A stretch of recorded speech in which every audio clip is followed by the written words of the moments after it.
What up, Basta? Happy Sunday. How are y'all? I am good. I had a really fun night at work. It was all ladies tonight, except for we had one strapping male waiter assistant, and we had another strapping male bartender, but otherwise it was just like us gals. And you know, it's just like such a well-oiled, cooperative, humming low buzz of cooperation when it's all the ladies around. We're just like humming and buzzing and getting it done and having a good time, making it look cute. So it was a good night at work. Let's see. We're here for our energy forecast for the week using the Oracle of Oddities, editions 1, 2, and 3 all mushed together. This was a rare print. This is by Claire Goodchild, Black in the Moon is her Instagram handle. And this was one of her earlier decks, and it was actually 3 separate decks that were released, you know, individually. And I just happened to get them when she was like doing a printing of them and announced it years ago. I don't know if this is available again. Sometimes people ask me about this deck, so I don't know what to tell you, but I do use this in all of my readings that I do with clients, and then I use this for our weekly oracle forecast so that we can all share it together. But I do love this deck. I use it every week for my own weekly spread for myself, so it's just really, really great. So symbolic. I love the art. I love that there's just the one word and it just sort of prompts like this channeling so to come through. But all right, let's touch base. Let's go inward and just center, and let's see what we need to know for the week ahead. Last night we brought Secret Teachings of Jesus back after a 2-week hiatus. It was a pretty fire episode. It was based on a very short segment. It was only 1 sentence, but we still ended up doing like 30 minutes of material on it. And I think I might actually do next week's segment as a part 2, because there was so many like things, like the most obvious layer of the interpretation of the portion. Like I didn't even cover that stuff. I went all like deep, like secret Kabbalistic secrets. So next week I think I'll go more, I don't know, more of the applicable to practical life interpretation of the verse. So yes, and while we're talking shop, like this video if you wouldn't mind. I'm trying to grow this channel, and the more activity the video gets, the more it gets out into the algorithm. And it is just a fair energetic exchange for what we are doing together. This is a mutual relationship. So I'm here giving you entertainment and guidance, and you can just press that like button. And if you're enjoying the channel, then join us. Subscribe by, I think you just hit the subscribe button on YouTube. And then if you turn on the bell, you'll be notified when I upload. I usually upload in the evenings or in like late afternoon, but sometimes it just depends on when I'm available. So if you hit the notifications, then you'll be notified when I upload. All right. Take a deep breath.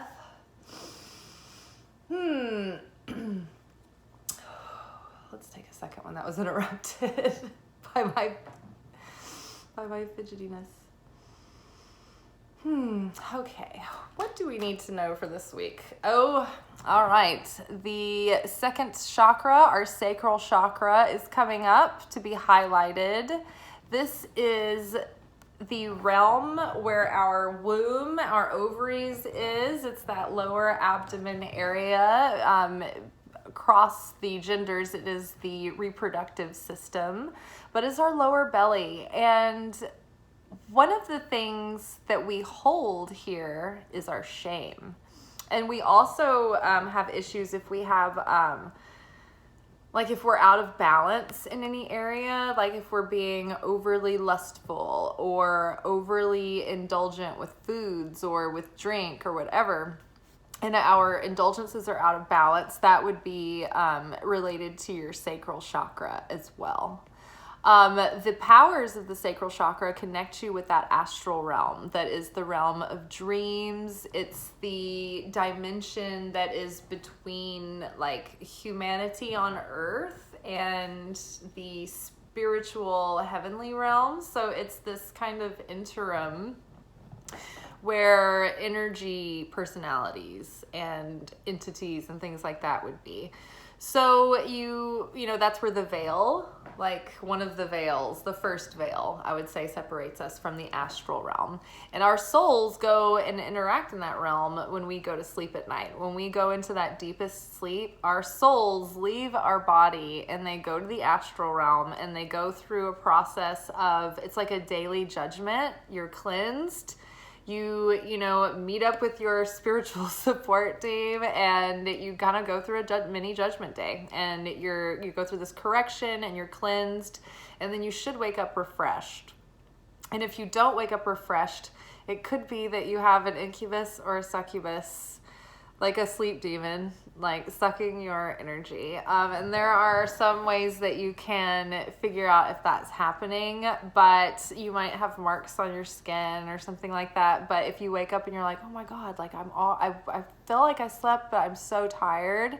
Like maybe put some smoky quartz around your bed. I like to use black moonstone as well. I like to definitely smudge my room at least once a week if I'm really on top of it. And keep your room clean.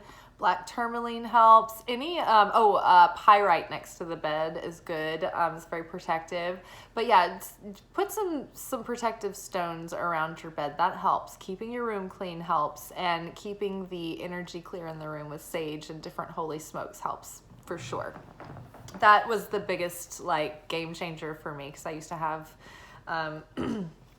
sleep situations interrupting me. And so when I learned more of the defense against the dark arts tricks, like what I just said, it just like I started being able to sleep at night without, interferences with whatever was interfering with me. So yeah. And the more you can, it's funny, this sacral chakra comes up because the Cancer full moon Cancer is connected to the reproductive realm, the reproductive organs, the sex glands and all that. It's the mother of the universe. It's the mother of our galaxy. It's the womb, right? And we've been healing, like the Cancer themes have been bringing up healing for us in correcting the subconscious patterns and the projections that we picked up on as small children in our family dynamics, in our home life. And so this Cancer full moon energy has been helping us to heal our idea or our perception, or purify it so that it is unique or true, authentic to us, like what we really, like we're in touch with what home means to us. And we're healing those ideas, and we're sort of like able to let go of what was projected on us about what home should mean or should look like. And we're able to now step out of the influence of that so much and be able to be our own people and be free of that, and ascend and rise above those patterns, right? Break those chains, break those curses, heal those familial wounds that were passed down from generation to generation. Let's see. The more we offload the shame, the more we balance like the things that are out of balance in our life, I think the more that we have this like clarity with being able to connect to our dreams, and to have like psychic gifts are also connected to the sacral chakra. I would say that it would be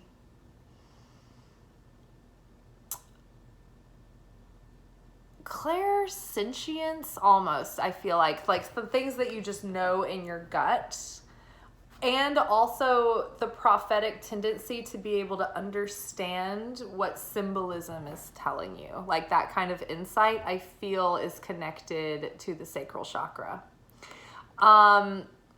when you feel something, when you know it, I feel like that is connected to the solar plexus. But when like you have this like gut knowing, I think that is connected to the sacral and not the solar plexus.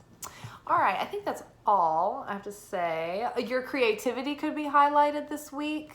Your ability to like have a vivid imagination could be highlighted this week. All of these things that you're offloading, like the dark baggage that you're carrying around in this chakra, the more you unload it, the more like you will have, like your imagination will become more vivid and will increase. You will have this sense of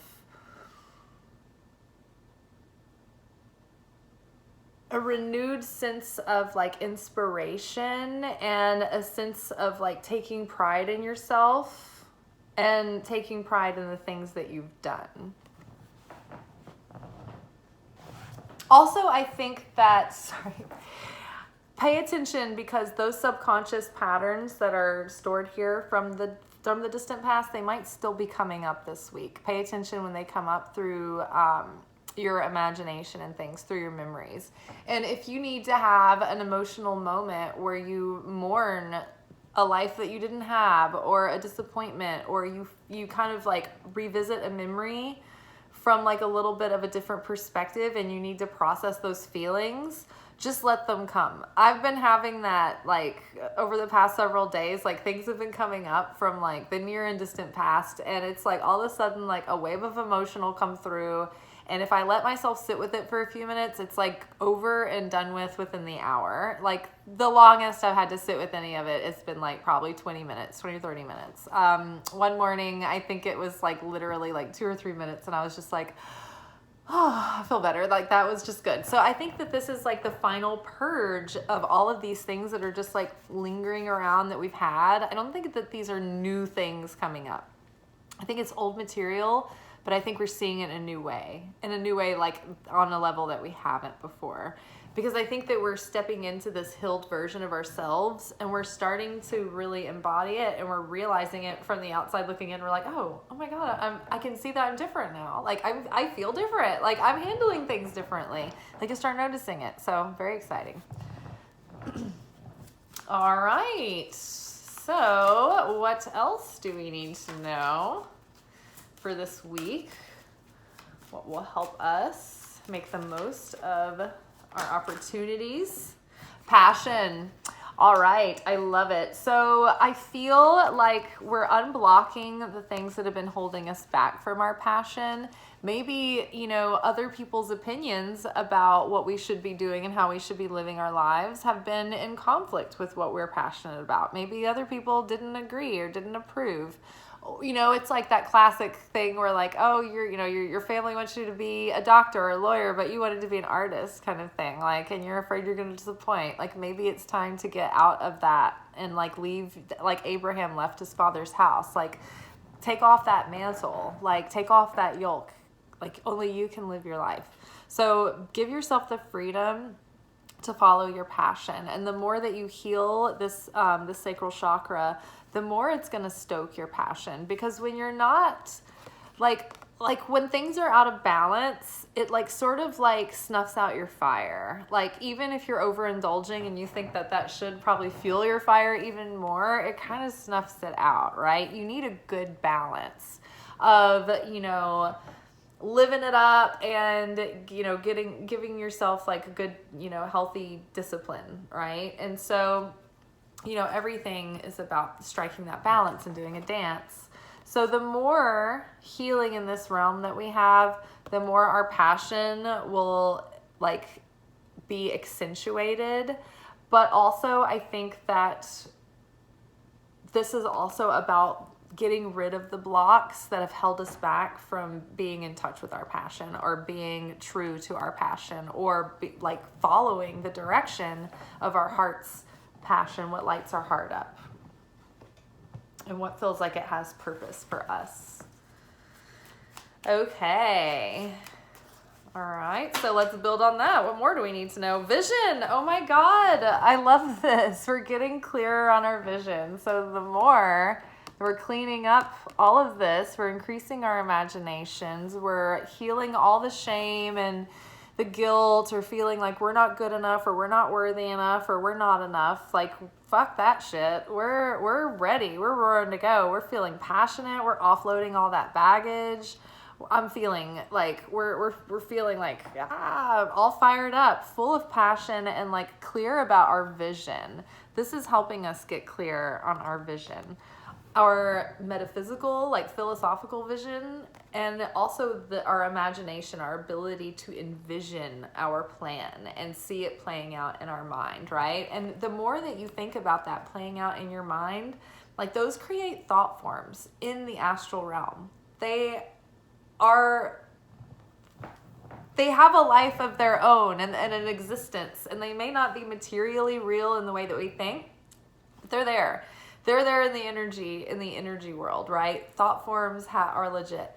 So your imagination is very powerful, and your ability to visualize the future you want for yourself is the earliest seed level stages of actually creating your reality and manifestation. So pay attention to what's going on in your imagination. Really hone in on that vision and let it come to life for you. But don't be afraid to really like take time to set aside to intentionally like focus on your vision and getting excited about it, and get as vivid about it in your imagination as possible, and get passionate about it, and feel good, feel free, feel lighthearted, and feel like devil may care, whatever, come what may, like it's totally done deal. And if it doesn't happen, whatever, just like don't have any resistance to it. The things that I've manifested like the fastest in my life are the things that I just made like a joke about, that I didn't even think would happen, and I didn't necessarily have like a need for it to happen, but it was like a clear desire and no resistance to the fact that it was possible. Like for instance, one time I was at a background extra on a movie. It was an independent film. We were filming in the bar in the middle of the summer, and I made a joke about, and this is a very graphic, adult, inappropriate joke. I have a very not good sense of humor sometimes, but I looked at the lady next to me and I said, I would give anything for a popsicle right now. I would probably stick it where the sun doesn't shine because it's so hot. Like, it's like just to cool me down. And she was like, oh, I would too. We were joking around about like putting popsicles up our you-know-where. And moments later, like maybe within 20 minutes, somebody brought popsicles to set and gave them out to everybody. Another thing, like this summer, like I kept saying, like, oh, I want to go to Once Upon a Time in France and have dinner while they have caviar, and I want to do a caviar and champagne course. And I just kept talking about it and never ended up going. And then like suddenly, randomly one day, like one of those food rep people came by the restaurant and they brought a flight of caviar, and like we don't sell caviar on our menu, so we all just like ate it before the shift. I was like, oh my God, I manifested caviar. But those are those things where it's like, oh yeah, wouldn't that be great? Like the desire was definitely there. There's no question about it. I love caviar. I wanted the caviar. I could taste the caviar. Mwah. And I didn't really think anything of it. I was just like, yeah, I'll get around to going to get caviar. Like, it's just a done deal. Like, it'll happen, whatever. I wasn't like, ooh, I need caviar to show up in my life. I was just like, you know, it's just something that was like on my mind. Really wanted it. Wasn't conflicted about it. Didn't feel like I had any conflicting desires on the inside. And I didn't have any resistance to the fact that it was possible. And it was just like, boom. So, passion. Joke around about your vision. Be like, oh yeah, it's a done deal, it's coming, but have like no real like strong need, you know. Don't be like anxious about it. Oh my God, all the cards just slid out onto the floor. This is a disaster. Now I've got to go like pushing the furniture around.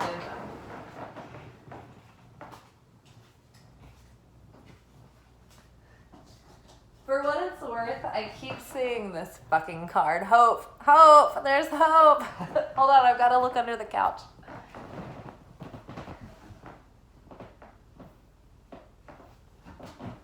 Okay, I'm back. I've got like a leather couch. It's really squeaky. If you guys are ever like, what is that noise? It's my squeaky leather couch. All right, one more card. What's it going to be? It's going to be funny if it's hope anyway. Hope floats to the top. All right, y'all. What is our closing thought for the week? Infected. Wonderful. So I think what this is, it's a reference to last week. One of our archetypes was toxin, or it was something about poison, venom. We were purging all of this venom, this poison that's poisoning our lives, that we're infected with these presumptions, assumptions, perspectives, ideas, like all of these limiting beliefs, all of those subconscious patterns, all that shadow, the parts of ourselves that we hid, didn't want anybody to see. The remnants of that energy is still in a seed level of, it's still like there's some residue in our energy still, and we don't want to be creating from that. So we really need to allow the emotions, the memories to come up this week and surrender to them and follow the thought. Try to unpack it. Try to go deeper to see what's really the issue, what's really behind what's coming up. Like, for instance,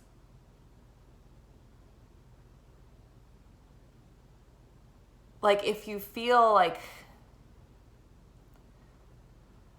it's hard to reverse engineer this whole process, but during, for instance, during the To Be Magnetic Manifesting Challenge this past summer, there was a specific challenge called the Unblocking Challenge. And the idea of it was to get to the heart of your like core wound, the core wound that was holding you back. And there were all of these sort of like limiting belief statements and things that you could identify with yourself, almost like making those like little like thought bubble, like not thought bubbles, but like when you like brain dump all over a page. And it's like all of these limiting beliefs and like things that were in your shadow and things are coming up, but you're like, okay, well, what was the core? Like what was the core thought that sprung all of these other thoughts? And basically what I traced back was that I must have a belief that I am inadequate. And so there was all of these other things that stemmed off from that. It was like, oh, I am inadequate. Therefore, I'm not safe because I'm not capable of handling that situation. Or I'm inadequate. Therefore, it is not safe for me to communicate my needs lest I be abandoned. Or, you know what I mean? So it's like, don't just stop at, well, this person triggers me because I've always had issues with that thing. And I'm sensitive about this. And that's why it bothers me. It's like, no, that's not enough. Like, you're still blaming that person. Go deeper in without blaming anyone, not even you.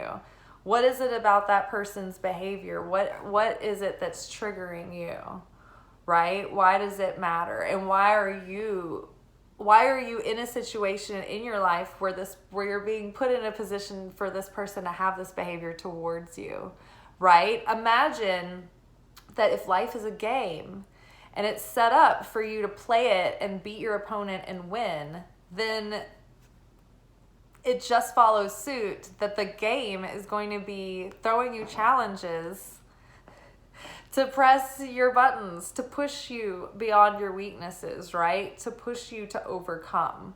So if there's someone that's doing something in your life that is like a big highlighted thing that is like driving you crazy, then there's probably some reason that there's some trigger in you that the universe is trying to highlight, because that is a wound that you can heal.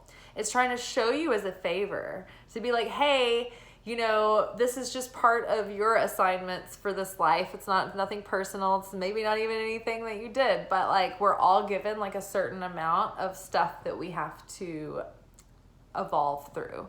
And we're basically given darkness that's been left behind in this universe, and we have to transmute it into light. And that is when we overcome ourselves, right? When we overcome the challenges that life throws us.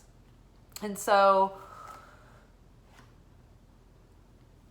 right now we have a chance to sift through and find those things that are really lingering, that are affecting the kind of experience we're making for ourselves right now and the kind of experience that we're having. And we're always creating. So however we're feeling and whatever our vibration is at any given moment, like that's the vibration that you're creating your upcoming future out of, right?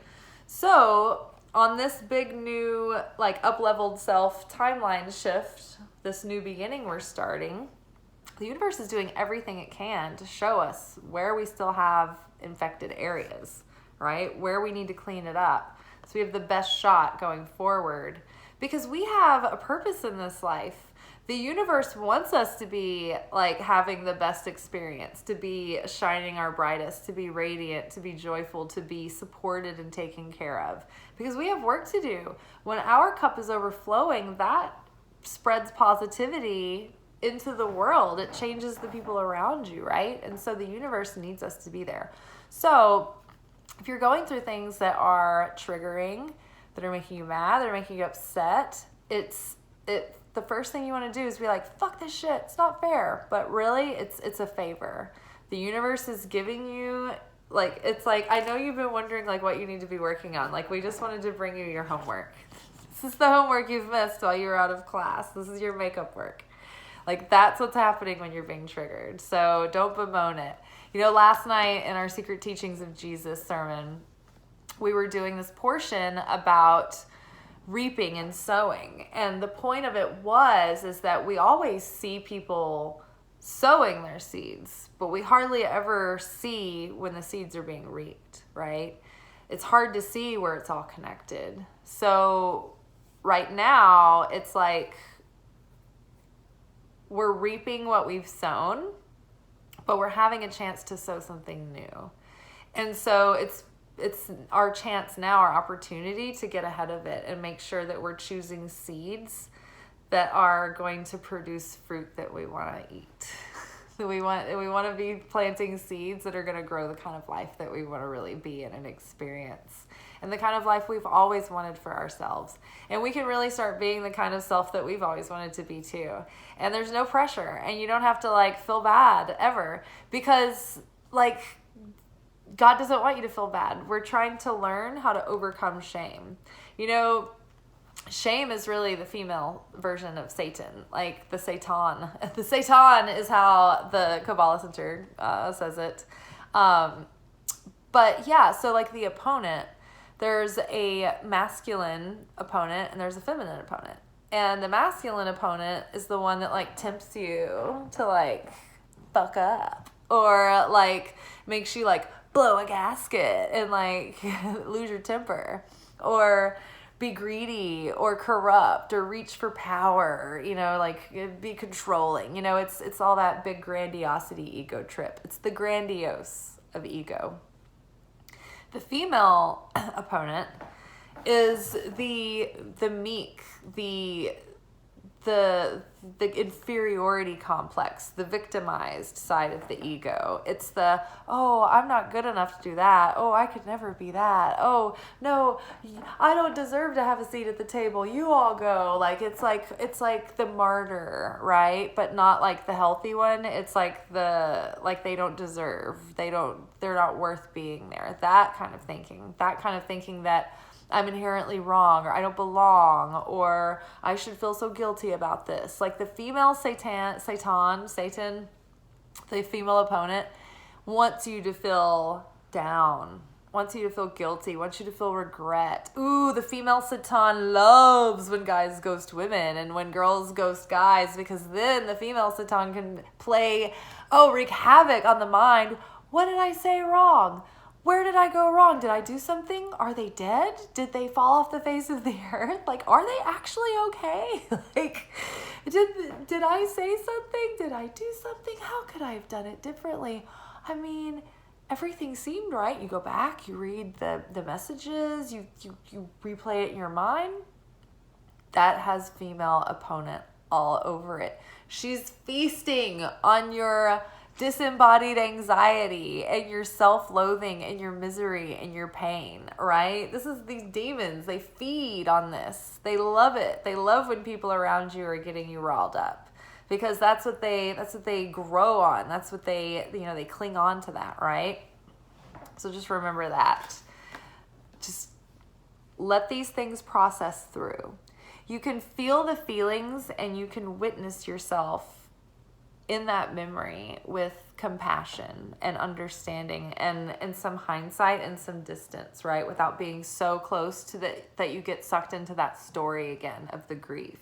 I'm always given this image from the Never-Ending Story when Atreyu is in that swamp and the tar pits of sadness are grabbing hold of his horse, and the horse is sinking in the sadness, and he doesn't have any will to live and try. And Atreyu is like, no, you can't let the darkness take you. You can't let the nothing take you. And he's, trying to save the horse from being taken down by the pit of despair, essentially. So as these memories and as these realizations come up, try not to get sucked into the story, but focus on the message, right? Don't think of it as, oh, this is all happening to me again. I'm getting lost in the whole oh, I'm not good enough. Why wasn't I important enough to be a priority? All of those stories, don't get into that. What we're doing is paying attention to the message. And the message was, if everything is set up to evolve me into my highest version of myself, then why would I have the parents that I was given? Of course they would inflict that wound on me so that I would have to be scrappy and overcome that and learn to not need validation from my Father, right? To validate myself and to get validation from the Heavenly Father. You know what I mean? Maybe your wound is to learn how to be independent and not be, let everyone tell you how to live or who to be. There could be many things, but as it comes up, just let yourself process, let yourself feel to digest, feel in a productive way. Just don't get lost in the stories, right? Pay attention to the message. What is the moral of the story, right? What's the takeaway? All right, you guys, sacral chakra, cleansing all that shame, that infected negativity, igniting our passion, stoking our passion, focusing on our passion, bringing passion to what we're doing. That feeling of passion, that's the juice, that's the mojo, that's the magnetism, that's what makes you magic, that's what gives you that Midas touch.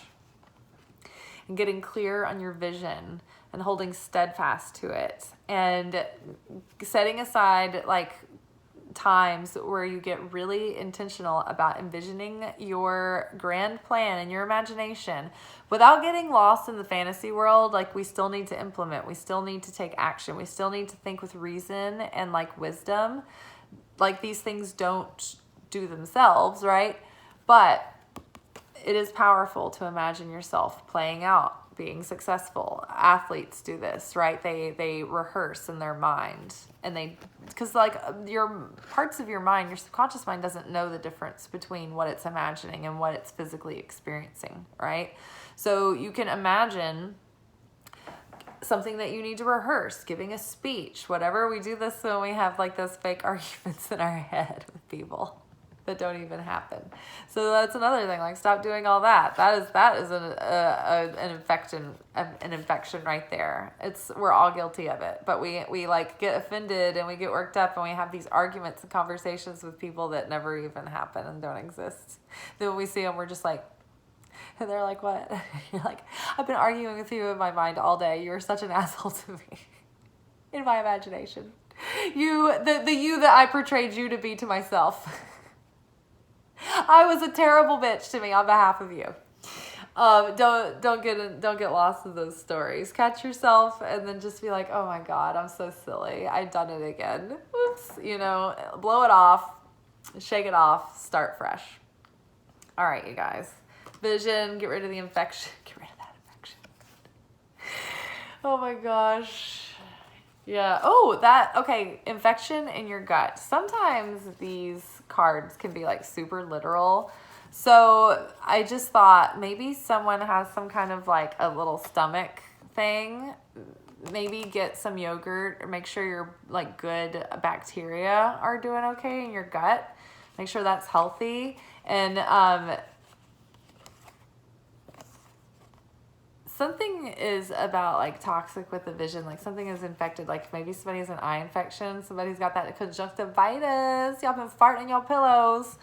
That could be a thing, but I think it may be the way that you're seeing something is infected, and it's the way that you're seeing it is affecting your perception, and it's affecting the way that you're interpreting and feeling and then reacting and responding.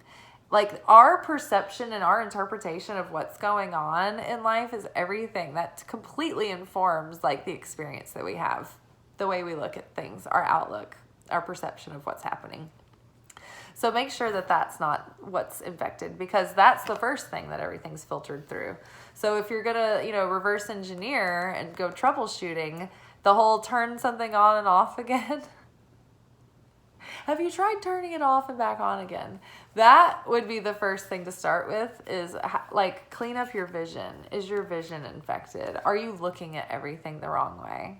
Right? Start there. Start with your outlook. Starts in the mind. Everything starts with our thoughts, and then our thoughts stoke feelings. And then our feelings create emotions, and our emotions create moods. And then our moods can eventually affect our whole personality. So it starts in the head, and we can curate those thoughts. We can choose them. We're not completely at the mercy of them. Yeah, they can bounce in our mind, but we can choose whether or not to ruminate on them or try to change the channel.